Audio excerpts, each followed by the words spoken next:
A Polish book dealer named Wilfred Voynich is rummaging through a chest of old manuscripts in the Villa Mondragon, a Jesuit college near Rome. The Jesuits need money. They're selling off parts of their library. Voynich opens one particular manuscript and he freezes. 240 pages filled with an elegant, flowing script, accompanied by hundreds of detailed illustrations, plants, stars, naked women bathing in green liquid, astronomical charts. But here's the thing. Voynich had been dealing in rare books for years. He's seen manuscripts in Latin and Greek and Arabic, Hebrew, ancient languages, dead languages, obscure dialects. You know, what he was seeing, it was none of them.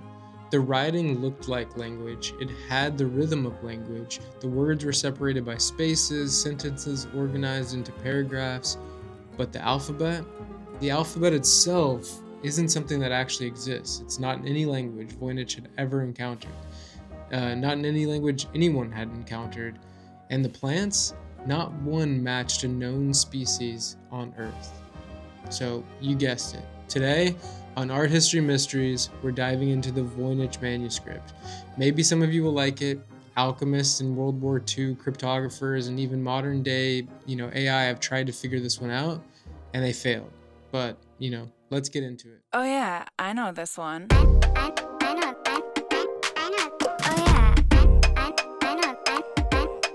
know this one. I know this one. So let's establish what we know for certain about this manuscript, because in a story this mysterious, facts can be very precious. So to start, the Voynich manuscript is a book. It appears to be ancient and in a language no one can figure out, with details that are pretty mind-blowing. But we'll get into those details a little bit later. 2009, researchers at the University of Arizona performed radiocarbon dating on samples from multiple sections within the manuscript. The results: the calfskin vellum, the animal skin the book is actually written on, dates between 1404 and 1438, and that's a 95% probability. The ink itself dates to the same period. So we know that this isn't some modern forgery written on old paper. This is a genuine 15th century manuscript created somewhere in Europe, and it's most likely Italy based on stylistic analysis, about maybe 600 years old. The manuscript measures about 9 by 6 inches. It originally had around 272 pages and 20 sections, though some are now missing. We have about 240 pages left. And nearly every single page, includes these illustrations. It's ornate. It would have taken forever to do something like this. The book is divided into what scholars are calling sections based on the actual illustrations. The botanical section, 126 drawings of plants, which are carefully rendered with roots, stems, leaves, flowers. Some are colored with green, brown, yellow, blue, and red pigments. But what they found is that not a single one corresponds exactly to any known species. Some appear to be composite, creatures, if you will. A root from one plant, a flower from another, leaves from a third. Others have anatomical features that are just wrong, really. Roots that look like human organs, flowers blooming in impossible directions, stems that curl in ways that would go against really much of what we know about botany. With, that being said, there is one researcher, Edith Sherwood, who claimed she identified 98% of the plants as real Mediterranean species. Others completely disagreed, saying they're pure fantasy. The disagreement has been going on for, decades at this point. Then we have the astronomical section. These are circular diagrams with zodiac symbols, but the constellations themselves don't match any known sky from any historical period. The balneological section, this is where it gets super weird. This is dozens of naked women immersed into what appears to be interconnected pools and tubes filled with green and blue liquid. Some women emerge from star-like shapes, others stand in vessels that look like laboratory equipment or kind of like weird plumbing systems or something. So what is it actually showing? Is this like alchemical transformations? Is this medieval medical illustrations, fertility rituals? No one knows. The pharmaceutical section has like drawings of containers and plant parts like you would see in like an apothecary medieval document. And then there's the continuous text section. This is no illustrations written in the same mysterious script throughout the book. So let's talk about the writing. The writing they call Voynich. I think I'm pronouncing that correctly. It's about 170,000 characters, about 35,000 words, and distinct groupings. The text flow left to right like English or most European languages. The penmanship is remarkably consistent. You can tell it was written by at least a skilled scribe. In fact, handwriting analysis suggests 5 different scribes worked on the manuscript. The spacing is perfect, the line breaks are natural, everything about it, says that it's a real language, except no one can actually read it. The statistical properties are super fascinating and equally as frustrating. Linguists Claire Bowern and Luke Linderman from Yale published a comprehensive analysis in 2021. And here's what they found. So basically, they found that the text follows what's called a Zipf's law, a statistical pattern that shows up in natural human languages where certain words actually appear more frequently than others. If you look at the English language, the word "the" appears way more often than the word, I don't know, butterfly. Voynich shows the same pattern. Something to consider that they found is that entropy, basically the measure of randomness or predictability in the text, is much lower than natural languages. In real language, it's hard to predict what letter is going to actually come next. In Voynich's, sequences are strongly predictable. Some words repeat 5 times in a row. So, like in natural language, you might say bye bye, but you would never say bye bye bye bye bye, you know? Yet this does actually happen in Voynich's. So certain characters, the things that function like letters, never appear at the beginning of words. Others never appear at the end. Some can be doubled or tripled, but others can't. So these are rules, consistent rules, but rules unlike any language we know. So one researcher, Stefan von Felt, found that Voynich's has more in common with Mandarin Chinese, Pinyin, than European languages when it comes to letter correlations. But the manuscript was created in Europe, where no one spoke Chinese. It looks like language, it has structure like language, but it's not any language. This had me, really wondering when researching this, like, okay, maybe it's just encrypted. Someone wrote a code, some type of ancient code system or something like that, which the more I dug into this, the more I found out that that's kind of what everybody assumed. So for centuries, that was the actual working theory, that this is a cipher of some kind, a code, break the code and you get to read the book. Much more of a challenge than you would think, because if this is a cipher, it's unlike any cipher system that's existed in the 15th century, 16th, 17th, or any century really. So simple substitution ciphers where you replace each letter with a different letter are ruled out because the letter frequency distribution doesn't match any known language. The manuscript actually uses too few different characters for nomenclature ciphers or homophonic ciphers, which require large, like cipher style alphabets. And what's even crazier is if you try to decode it using any known medieval cipher system, you don't get gibberish, you get more Voynichese. The pattern stays the same. It's like the text is resistant to decryption from the known technology back in the day. It's pretty crazy. In 2025, a researcher named Michael Grashko published a study in the Journal of Cryptologia. He created something called the Naibi cipher. I think I'm pronouncing that correctly, that can produce text that looks statistically similar to Voynichese, using tools available in the 15th century, dice, playing cards, and simple tables. It's a proof of a concept. It shows that someone, in medieval Europe could have created Voynich-like text, but, this part's crucial. It doesn't decrypt the actual manuscript. We still can't read it. Every time someone has claimed that they've cracked it, the academic community tears the solution apart within weeks. So that leaves us with this bizarre situation. A 600-year-old manuscript, definitely authentic, definitely medieval, filled with careful illustrations and elegant script that no one can read. And when I say no one can read it, I don't mean random people haven't figured it out. I mean the absolute best cryptographers in human history have failed. So let's talk about some of these people who have tried. William Friedman. If you're not familiar with this name, you should be. So this man was one of the founding figures of American cryptography. During World War II, he actually led the team that cracked Japan's purple cipher. This was their entire encryption system that Japan used for its most secret diplomatic communications. All right, so Japan created a cipher machine that they believed was unbreakable. Friedman's team, who was actually led by people like Frank Rowlett, broke into it. Before Pearl Harbor, the intelligence gathered from Purple helped the United States win the war in the Pacific. After the war, Friedman became chief cryptologist for the extremely trustworthy yet newly formed National Security Agency, the NSA. Yeah, that NSA. In the early 1950s, Friedman assembled an informal study group at NSA specifically to tackle the Voynich Manuscript. So, what we're about to dig into isn't just Friedman's own speculation. This was an actual off the cuff style group of some of the best crypto analysts in the United States government, people with top secret clearances, people who had access to the most advanced computing equipment of the era. So they transcribed the entire manuscript into IBM punch cards so that they could run statistical analysis. They worked on it for years, and the results ended up being nothing, not a single line decoded.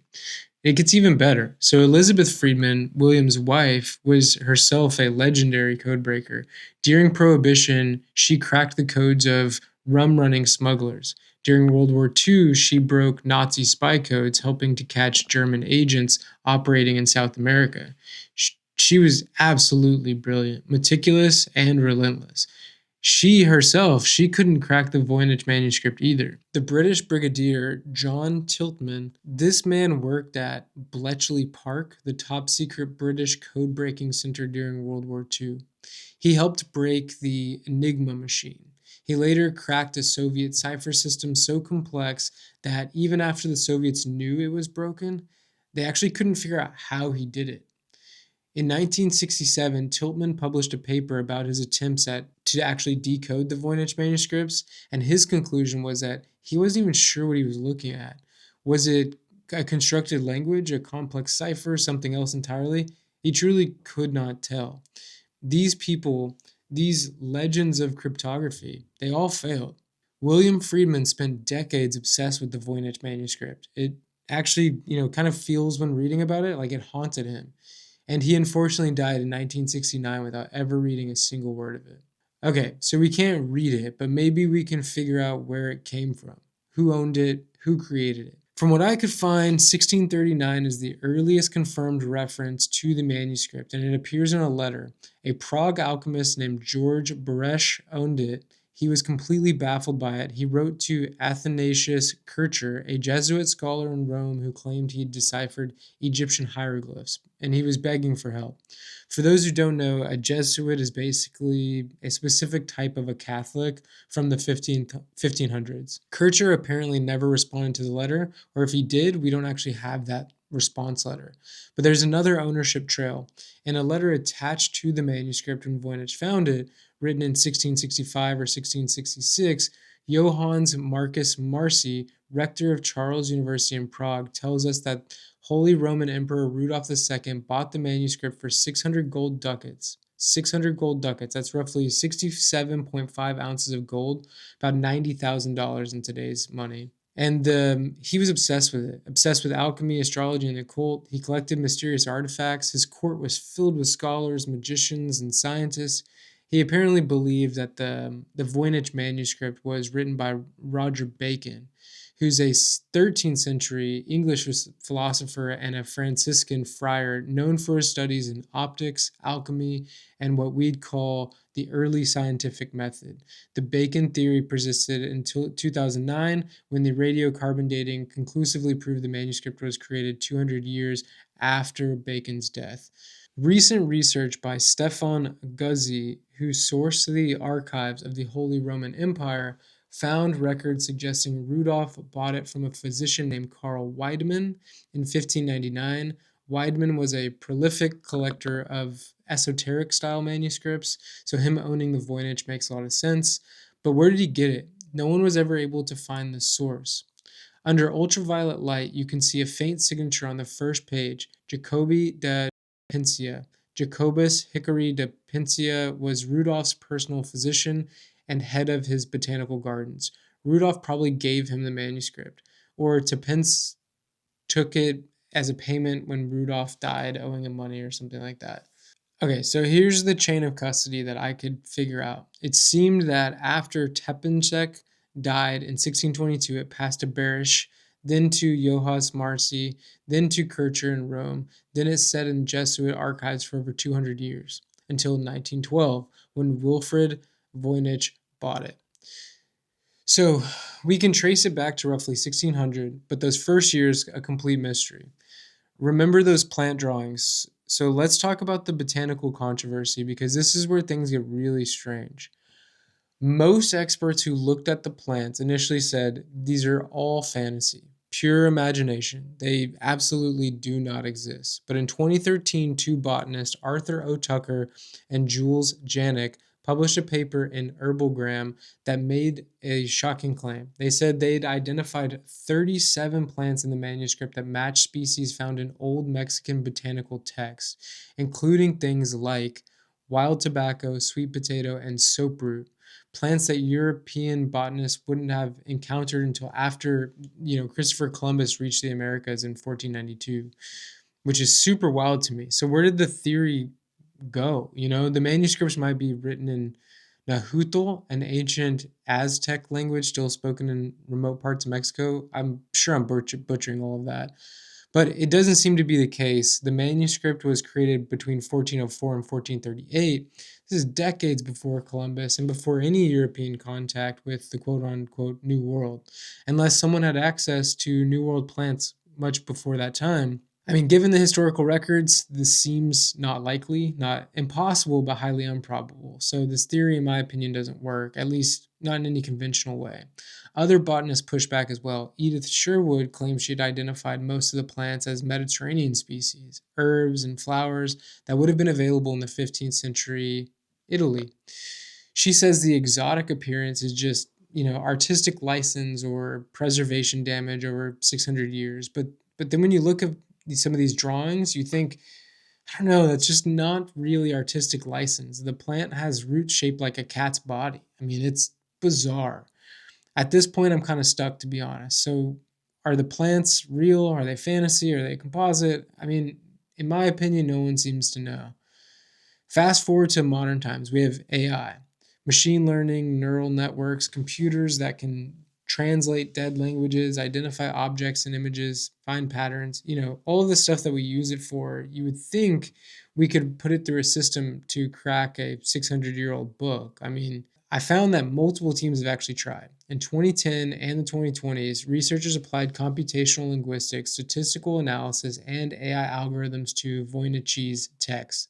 In 2019, a researcher at the University of Bristol named Gerard Cheshire announced he'd cracked it. He claimed it was written in Proto-Romance, a hypothetical ancestral language to modern Romance languages. The manuscript, he said, was about herbal remedies and was created by Dominican nuns of Maria of Castile, Queen of Aragon. Well, the academic community tore this all apart, within a couple days. Other manuscript experts said his methodologies was fundamentally flawed. The University of Bristol later had to issue clarification, and the paper was heavily criticized, which this happens over and over when you look at all the research on this. Someone announces a solution, media picks it up, that the Voynich manuscript is finally decoded. Then actual experts examine the work and it doesn't seem to hold up.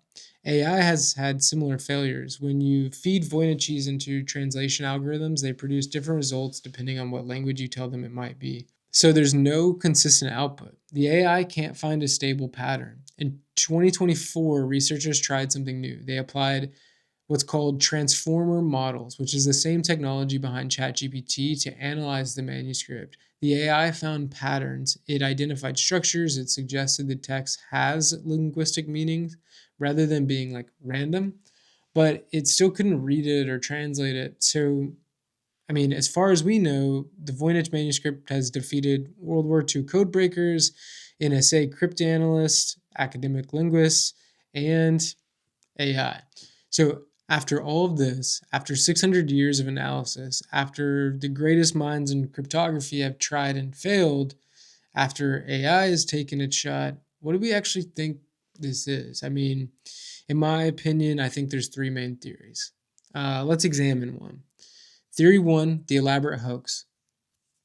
Some scholars believe the Voynich manuscript is a forgery, an elaborate fake created to sell to a wealthy collector who wanted something mysterious and exotic. Medieval Europe did have a market for occult manuscripts. If you could create something that looked ancient and mysterious, you could probably sell it to princes, emperors, or some rich merchant obsessed with alchemy and magic. The evidence for this theory that I found is that some passages have the same word repeated 4 or 5 times in a row, which seems artificial. The plants don't match real species, suggesting they were probably invented. Statistical analysis shows that the text has lower entropy than natural languages, and possibly indicating it's gibberish. Really, we know frauds existed in medieval time. People faked relics, forged ancient texts, and, there are some problems. Creating 240 pages of consistent rule following fake text would have taken months of painstaking work in an era where creating any book was actually really expensive and time consuming. So, why would you invest that much time and effort in a fraud? Wouldn't 50 pages be enough to fool somebody? Or, I don't know. The carbon dating proves that the materials are genuinely medieval, so it's not a modern forgery. The statistical patterns, while unusual, still do show sign of linguistic structure. Complete gibberish doesn't usually follow consistent rules. If someone faked it to sell, why include so many bizarre elements that would make buyers actually suspicious? Maybe most scholars who study the manuscript closely do think it's probably not a hoax, but they can't completely rule it out. Theory two, constructed language. This was William Friedman's belief. He thought the Voynich manuscript might be written in a constructed language, an artificial language created from scratch, like Esperanto or Klingon or something like that. The idea of creating artificial languages is quite old. In 1668, there was a polymath named John Wilkins who published Philosophical Language, an attempt to create a universal language based on logical principles rather than history or culture. But the Voynich manuscript predates Wilkins by a couple hundred years. Friedman believed someone in the 15th century might have tried to create a universal language based on philosophical categories. So basically, how that works is each word in Voynichese might represent a concept or idea rather than a sound. And the evidence for this would be the consistent rules in Voynich. It suggests a designed system rather than organic language.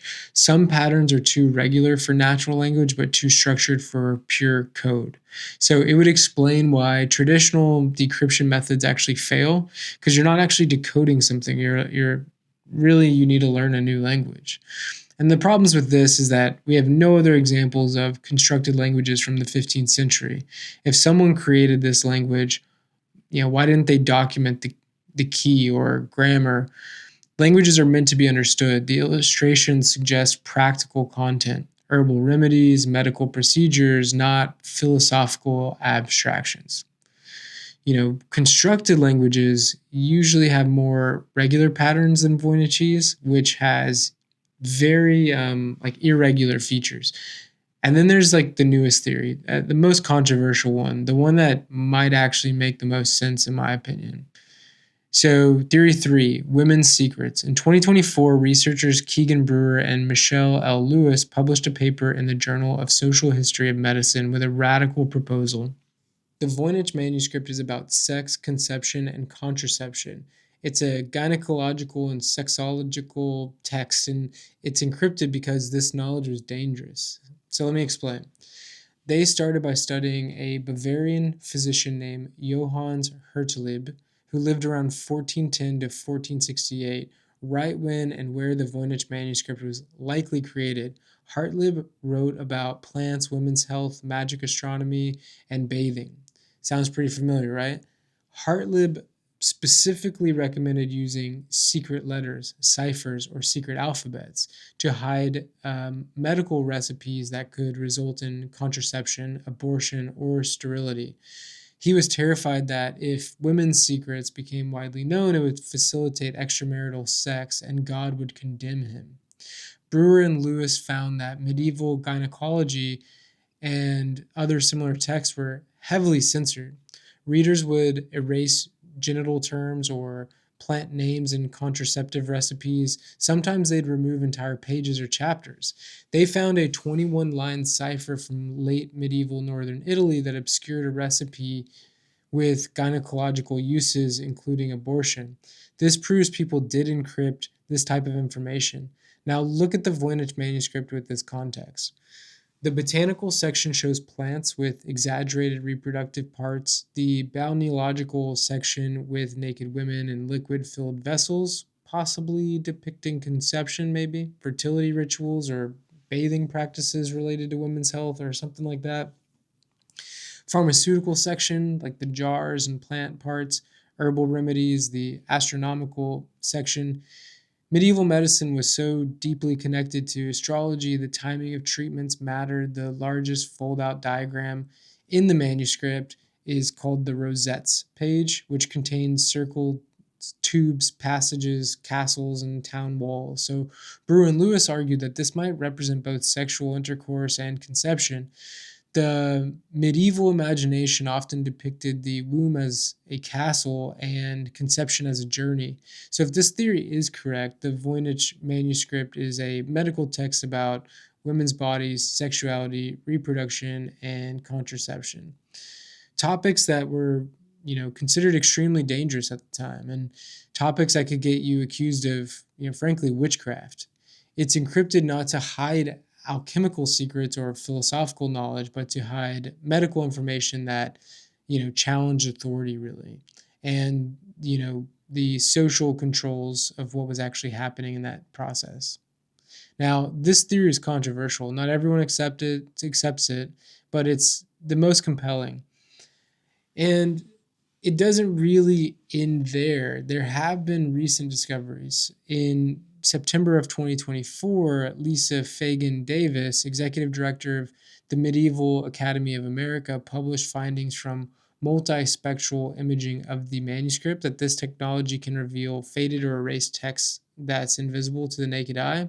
And on the first page of the manuscript, hidden right in the margin, Davis found 3 columns of letters.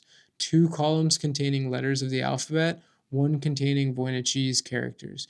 This appears to be, attempts at creating a decryption key. Someone was trying to map the Voynichese alphabet to Latin letters. That someone was probably Johannes Marcus Marci, the 1660s owner, who eventually sent the manuscript to Athanasius Kircher. Marci owned it for only about 3 years before giving it away. Now we know he spent those years trying to actually crack it, and, he failed. But the multispectral images revealed more faded text. Davis believes there's still more hidden writing to discover, more attempts at decryption, more clues. The investigation, continues. Today, the Voynich manuscript sits in Yale University's Beincheck Rare Book and Manuscript Library. I don't know if I'm saying that correctly. It's been fully digitalized, so you can examine every page online in high resolution right now. So anyone with an internet connection can study it. I suggest you go check it out. It's pretty wild. Thousands of people have tried to break it. No one has succeeded. Claire Bowern, a linguistics professor at Yale, studied the manuscript. In her 2021 research, she said something that perfectly captures the frustration and fascination with this, I believe. The Voynich manuscript looks like it should be easy to read and straightforward to understand. It contains familiar topics such as stars and plants, presented in very unfamiliar ways. It is very hard to work with because there are so many unknowns. Any theory relies on so many assumptions that it's all too easy to get lost in the speculation. End quote. So think about what this manuscript actually represents. It's a book created 600 years ago, genuine medieval material, authentic period construction, carefully illustrated by skilled artists, elegantly written by what's definitely professional scribes, purchased by emperors, puzzled over by alchemists, studied by Renaissance scholars, And in all that time, through 6 centuries of human progress, through the scientific revolution, through the information age, not a single word of it has been definitively translated to any language. It defeated everybody who tried to decode it, and even AI itself. The Voynich Manuscript has outlasted every attempt to understand it. So, is it a medieval forgery? An elaborate game played by, this like old school con artist? Is it a constructed language, a philosophical system we lack, the key to actually understand it? Is it a medical text, a guide to, women's health that's encrypted to protect what was considered dangerous knowledge? Or is it something else entirely? Something we haven't even imagined yet. 600 years later, we still don't know. And maybe, I don't know, who knows if we'll ever know. But it's pretty crazy, right? I mean, that's the Voynich Manuscript. I hope you enjoyed that. I know it's really fun for me to dive in and read it. These episodes honestly could be like multiple hours long if I included everything. It gets pretty deep on what people think out there, and there's tons of opinions. So, hopefully this scratches the itch. And as always, thank you for being here. And we have a new episode drop every Tuesday. And check out Texas History Mysteries every Thursday. If you haven't yet, please give us a subscribe here on YouTube, Spotify, or wherever you watch or listen. All right, see you on the next one. Oh, yeah, I know this one. I know